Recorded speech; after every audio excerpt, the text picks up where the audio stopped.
Hello, everyone. Welcome back to the channel. My name's Real Blue TV, and we've got important things to talk about today.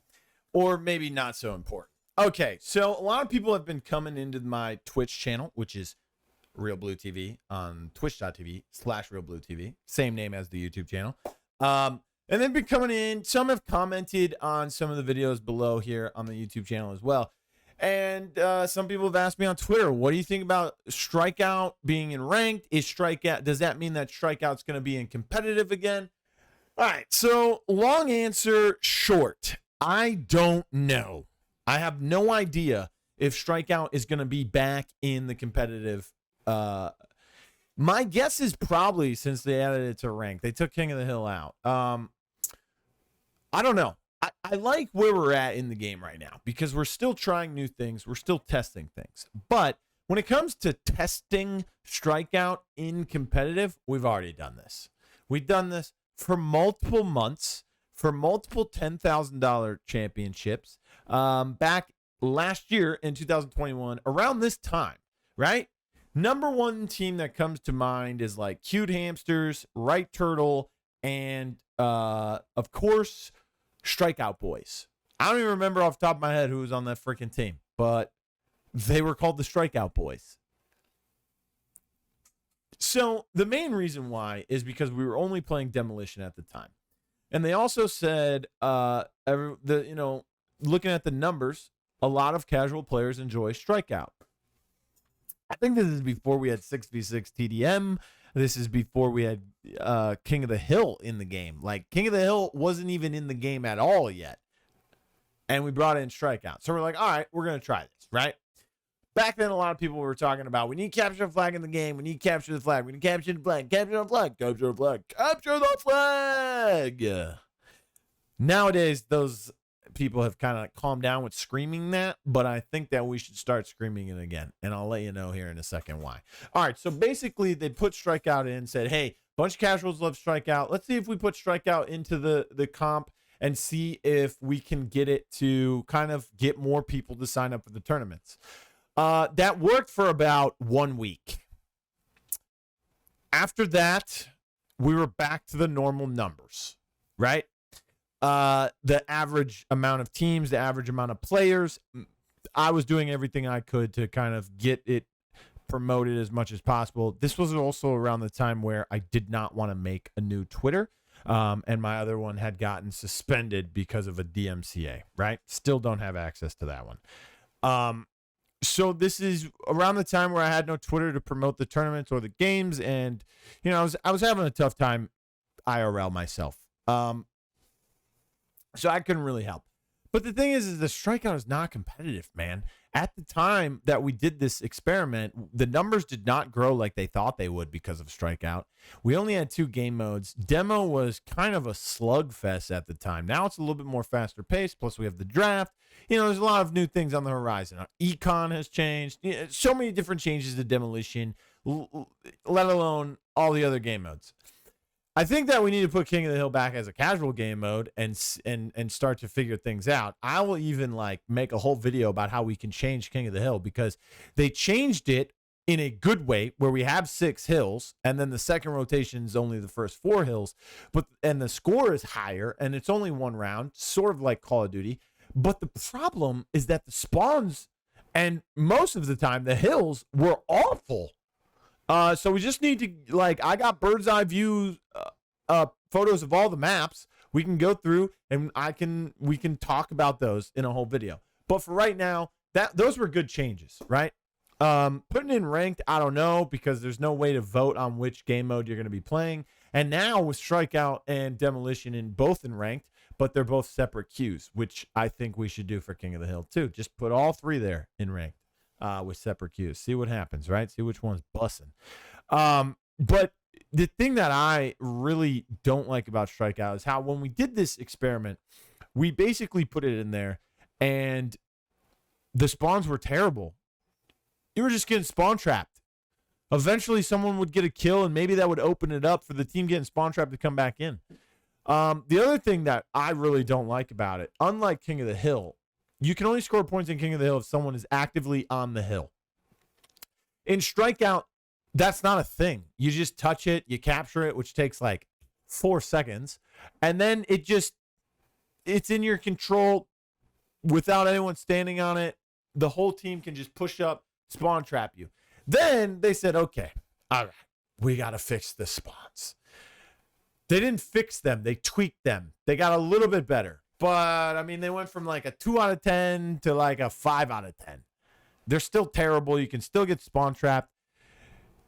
And Strikeout still sucks. There's also another problem, especially with King of the Hill. This is a problem with King of the Hill and with Strikeout. If you want it in competitive, you have to be able to choose which side you start on, right? So, for instance, if we play a demolition game, the team on the left side of the lobby in the custom match is going to be your attacking squad, which is going to be the blue squad for the spectator, right? This team knows where they're going to spawn, right? Like if we're playing on favelas, we know that the A site's going to be on our left, the B site's going to be on our right, the high ground's going to be on our right, the basketball court, the soccer field, all of that low ground will be on the left. We know this because we know which side is the attacking side. There are clear advantages in King of the Hill at the start of the round. Same with Strikeout. Depending on which, for Strikeout, depending on which of the hills will start. That clear Strikeout, just like in Call of Duty, is a thing where one of the teams gets to choose which side they start on. I observe for Call of Duty competitive. For the elites, for the challengers, for the pro-am, all of that. I'm one of the observers. So I understand what happens when they're doing their map vetoes and bans, and then a team says, we want P1 or P3. That means that they want to start on a certain side, so they'll line up in the lobby on whichever side they want to start on. That's not a thing in King of the Hill and Strikeout in this game. It's just random. So if you're on favelas, you don't know if the garages are going to be on your right or if they're going to be on your left, because no matter which side you start on in the custom lobby, because it's just freaking random.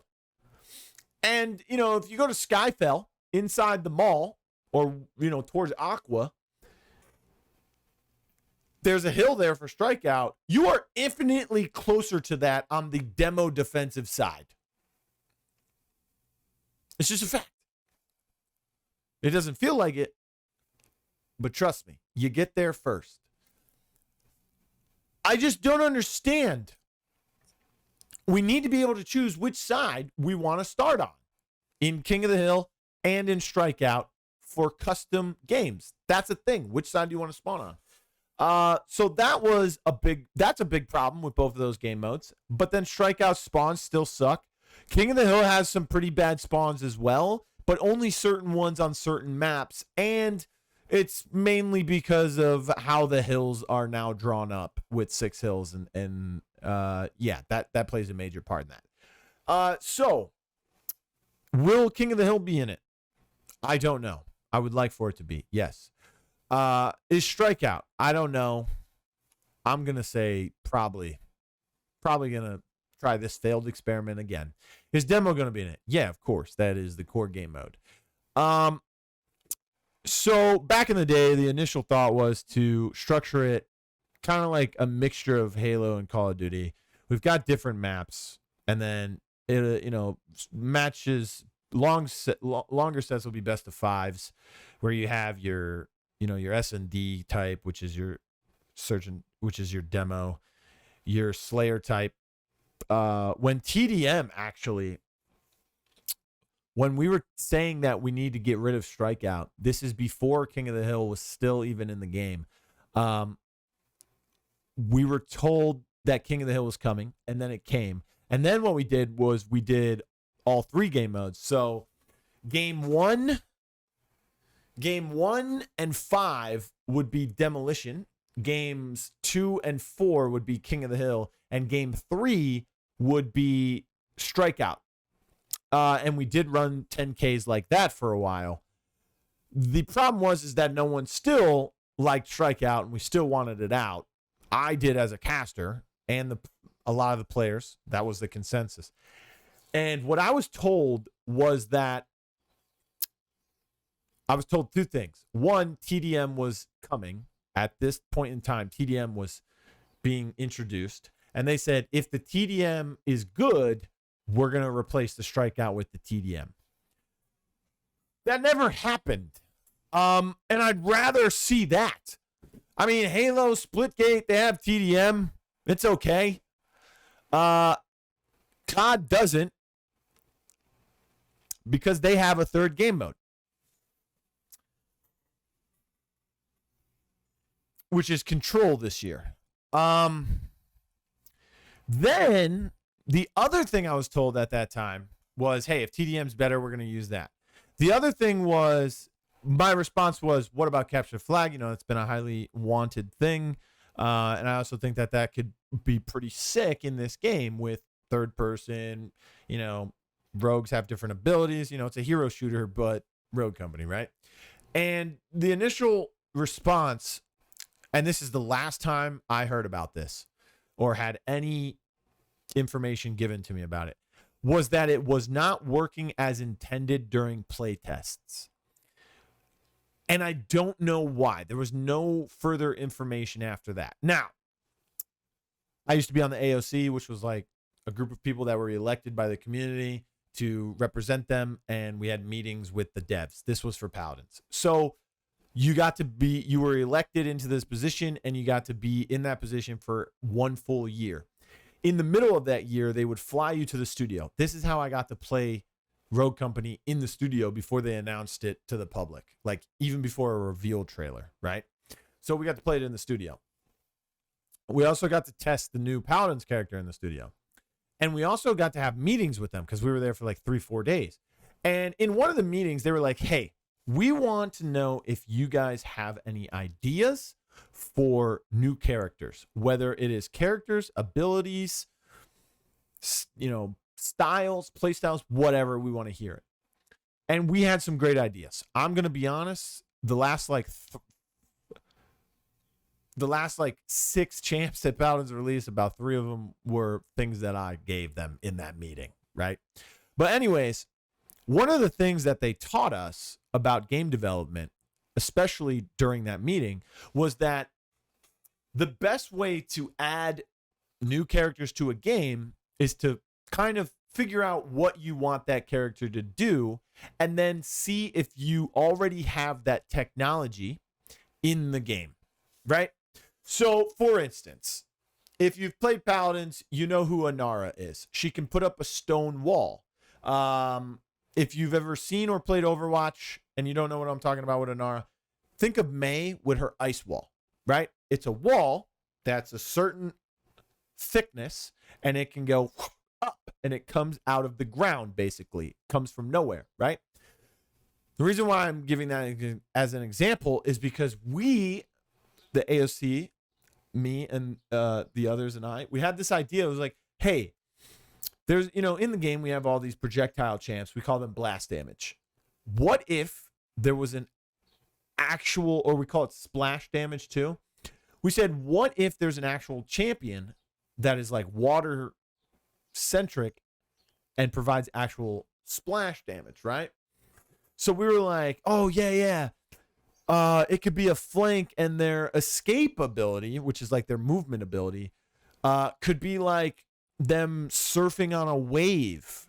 And then they would say that is doable because there's another character in the game. Her escape or her movement ability is she like rides on a surfboard and she can go in the sky. She's basically the Silver Surfer. That is the same tech that you would use. You just would reskin it, basically. So instead of that surfboard looking thing, you would make it look like a wave, but it's the same tech when you break it down to its bare bones inside the game and the coding, right? So the Inara wall was another idea where we said, oh, they can like make a wave of water rush forward, like a wall of water, like a wave, come at you and do damage. Inara wall, they would just have to move.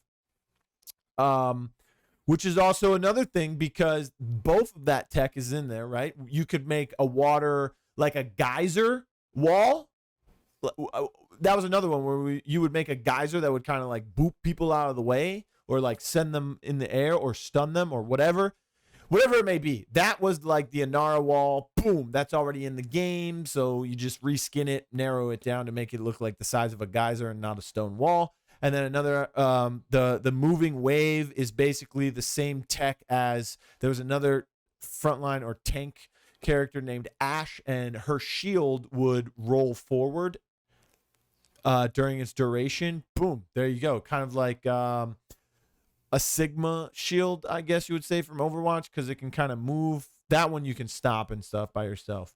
But yeah, so if the tech's already in the game, you just reskin it. So basically, I thought to myself, okay, we can pick up the bomb in Demolition and we can drop the bomb in Demolition. That's picking up a flag and dropping the flag. You can also hold the bomb in your hand and you're rendered useless in a fight because you can't shoot or anything like that because you have the bomb in your hand. You can hold the flag in your hand, like in Halo, where you can't shoot or anything. So you'd have to drop the bomb, shoot, and then pick up the bomb or pick up the flag, you know. So I thought of it like that. So already that tech's already in the game. Then another thing was, okay, the zone where you would score the flag, we have strikeout, where you step into it. We have bomb. So in Demolition, you can only plant the bomb within the bomb site, which is an area marked on the map. So the game can recognize when that item crosses the barrier, because you can't plant outside of it. So it recognizes when it's inside that area, that barrier. And strikeout and King of the Hill, King of the Hill especially, you can only score when you're inside that barrier. So both of that tech is there as well.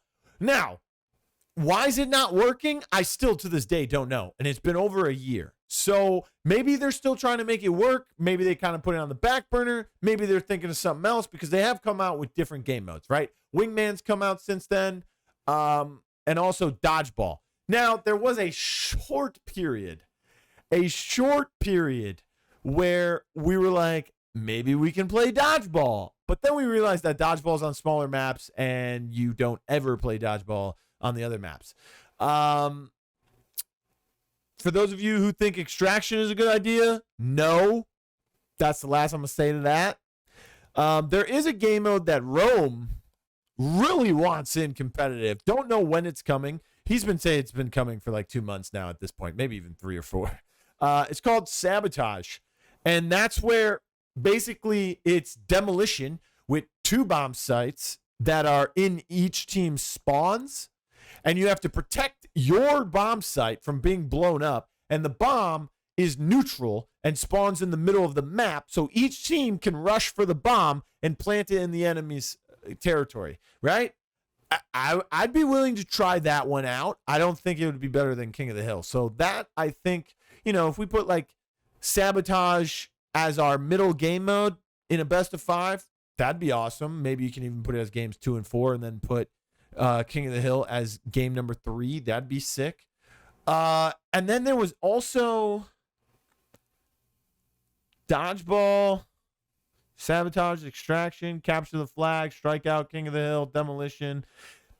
Yeah, that's pretty much it that I can think of.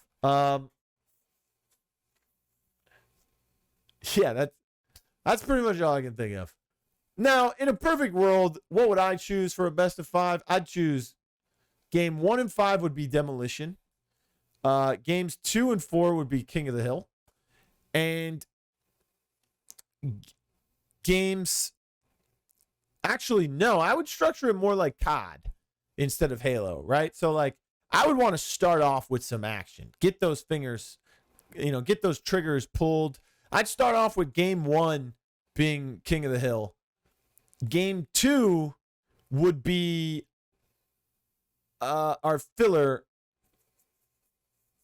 which is, like Sabotage or Strikeout, I guess. And then game 3 would be Demolition.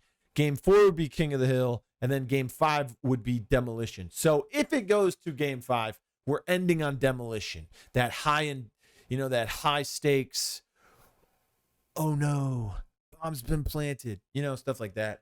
We start off with a bang with King of the Hill. Bang, bang, bang, fast action, moving, capturing zones, getting spawns, blah, blah, blah. And then game 2. Yeah, game 2 would be demolition. Then, we start off hot. Then we go into demo and say, okay, this is the real game mode right here. This is where teams practice the most. Then game 3 would be like, okay, here's our one-off game mode, sabotage, whatever. Here's how you play it. Oh, wow, let's see how these teams do it. And then, if you 3-0 someone, it's because of that. You play each game mode once. And then game 4, we go back to King of the Hill. High-octane action after that goofness. And then game 5, oh no, it's 2-2. We have a game on our hands. We're going to game 5. Are you excited? I'm excited. All right then, Skipper, let's get right into it. I feel like the game is ready. We're hopping right into it. Let's get to it. Game 5 of the grand finals. And then we get into it and it's demolition, So we go 6-6. Oh, 1v1, bombs been planted, last seconds, stuff like that. So that's how I would structure it. So yeah. I don't know if they're going to have 3 game modes in the best of 5. I don't know if they're going to have 2 game modes. I don't know if we're going to be demo only still. I don't know. I'm not casting Rome. He hasn't said it, but he's like, it hasn't come out of his mouth, but to me it's pretty clear he won't be using me to cast. So, I'm going to continue to make YouTube videos and be on the outside and just give you the best answers I can now. But, yeah. Going to have some more videos coming soon. So make sure you like, share, and subscribe, and stop by for some more content. Love you guys. Keep grinding. Oh, hello there. It's Blue. I'm a terrible dancer, so ignore that version of me on the screen and listen to my voice when I say thank you for watching my video. I hope you enjoyed it. Make sure you like, share, subscribe, and of course, click on another video of mine. I heard you'll like those over there. They're pretty good.